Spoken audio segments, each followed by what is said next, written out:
அமெரிக்க அதிபர் Donald Trump மற்றும் Italy பிரதமர் ஜார்ஜியா மெலானி ஆகிய இருவருக்கும் இடையே உலக அரங்கில் வெடித்துள்ள மோதல் தற்போது சர்வதேச அரசியலில் பெரும் பரபரப்பை ஏற்படுத்தியுள்ளது. பிரான்சில் நடந்த G7 மாநாட்டின் போது இத்தாலி பிரதமர் ஜார்ஜியா மெலானி தன்னிடம் வந்து ஓயாமல் புகைப்படம் எடுக்க கெஞ்சியதாகவும், ஆனால் இத்தாலியில் மெலானின் செல்வாக்கு சரிந்து வருவதால் தான் அவர் தன் பின்னால் சுற்றதாகவும் ட்ரம்ப் தனது ட்ரூத் சோசியல் என்கிற சமூக வலைதள பக்கத்தில் பதிவிட்டுள்ளார். மேலும் ஈரான் விவகாரத்தில் அமெரிக்காவிற்கு இத்தாலி ஆதரவு அளிக்காததையும், அமெரிக்க இராணுவத்திற்கு இத்தாலியின் விமான ஓடுதளங்களை பயன்படுத்த மெலானி அனுமதி தராததையும் ட்ரம்ப் கடுமையாக சாடியுள்ளார்.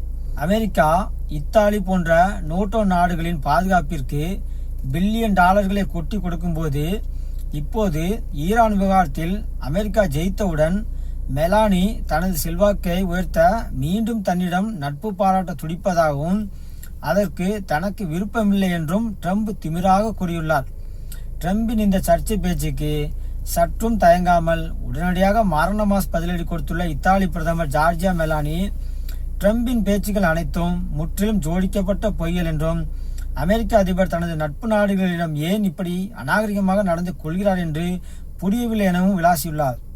மேலும் மேற்கத்திய நாடுகளின் உண்மையான எதிரிகளிடம் மென்மையாக நடந்து கொள்ளும் ட்ரம்ப் நட்பு நாடுகளிடம் மட்டும் சீறுவது ஏமாற்றம் அளிப்பதாக கூறியுள்ள மெலானி, ட்ரம்பிற்கு நான் ஒன்றை சொல்ல விரும்புகிறேன். நானோ அல்லது எனது இத்தாலி நாடோ யாருடைய காலிலும் விழுந்து ஒருபோதும் கெஞ்ச மாட்டோம் என்று நெத்தியடியாக பேசியுள்ளது தற்போது உலக அளவில் டாப் 10 ட்ரெண்டிங்காக மாறியுள்ளது. இப்போது மெலானி ட்ரம்பின் சர்ச்சைக்குள்ள கருத்துக்கள்.